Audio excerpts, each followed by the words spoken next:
سلام علیکم همداران عزیز از آن گروه انگور باغ امروز 22 نوامبر سال 2024 باشد. خانه ما اکای محمود اومد تماشا و ما از اکای محمود دا لیمون توفا میکنیم که از ما سالکا قندش بلنده لیمون چای کرده خورد. تشکر زیاد برادر عزیز. و پیش از همین لیمون چیندن به اکای محمود ما یک میوه دیگر داریم. من گریپ فروت میگم.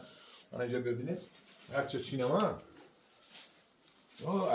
اتاق نشون داد اتاق چینما اینجا بیاد اینجا من یک چه چینم کنی انا ها او اینه یک تاش 500 گرم اینه نشون داد انا بید ما یک کار کنیم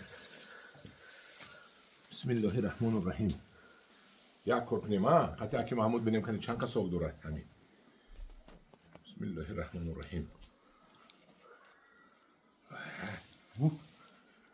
بینید چقدر آب دارد، شیره دارد. ولی بریدن در اقتصاد هستیم. اگه ما داشته استیدی نشد.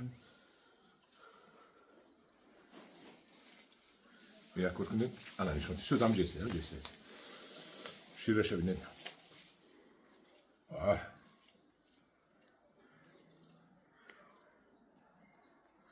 این شیره بسیار که دست قطعه هم قطر من میجفون. این باید ممکن نغز کار با وسیله تکنیکه این اگر جفه یک استکان ممکن آب کرد. بسم الله الرحمن الرحیم. آبش موندگی ها. یعنی یک جفه بود. شما.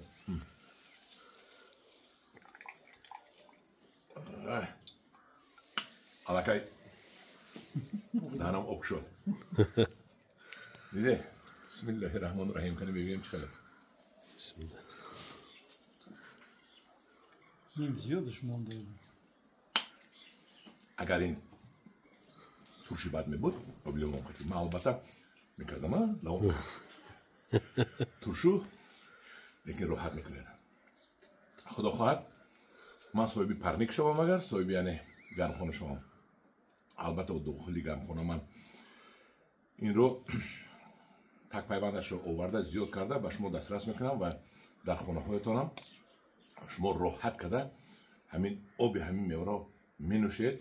من با کدوم کسل قند است هم خیلی می بردارد همین یا کسل قند یا کسل فشار جاش تو می پایان می باید. آن هم درون عزیز این بود یک گریپ فروت گفتم من آورده بودم عرسیه از ولایت کرسادر حالا جا شیونده سال اول خواستم نیست کنم شاید معقول نشد که این چیزی زور بوده است. آن هم درون عزیز یک نوارچه از گریپ فروت و شربت گریپ فروت در پناه خدا باشید.